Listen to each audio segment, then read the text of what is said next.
দর্শক আমরা কিন্তু দেখতে পাচ্ছি চাচা এখান থেকে দুধ দহন করে বোতলের মধ্যে নিচ্ছে। কাকা দুধ কি করবা, খাবা? দুধ বাড়ি নিয়ে খাবো। বাড়ি নিয়ে খাবা? তোমার বাড়ি কোথায়?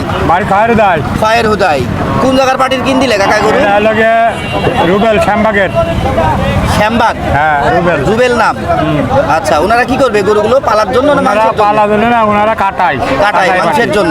যেটা দুধ দহন করছে এটা কয় টাকায় কিন দিলে? এটা নিয়েছে 1,65,000। 1,65,000।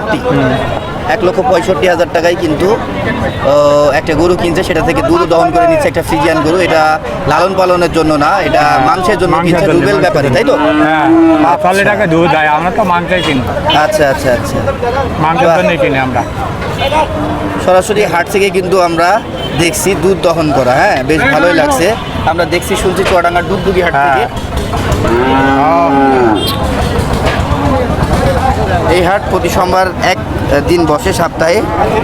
আজকে তারিখ 8 তারিখ জুন মাস 2026। আজকে তারিখে সার্চ দিলে ওকে না, চুয়াডাঙ্গা ক্যাটেল মার্কেট লিখবেন। চুয়াডাঙ্গা দুধদুগি হাট, ক্যাটেল মার্কেট লিখলে পাবেন। কাটাল মার্কেট।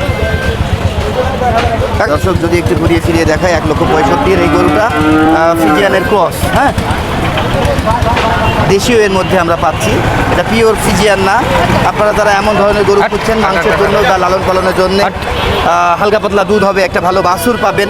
হ্যাঁ, এই টাইপের বাছুর গরুগুলো কিন্তু ঠিক 12 কেজি চিন্তা আপনার যাতে তাদের দুধ 12 কেজি হয়। আকর্ষণীয়। হ্যাঁ, 12 কেজি দুধ হয় গরুর। 12 কেজি? হ্যাঁ 12 কেজি হয়। আমরা এর আগে দুই তো। ঠিক আছে।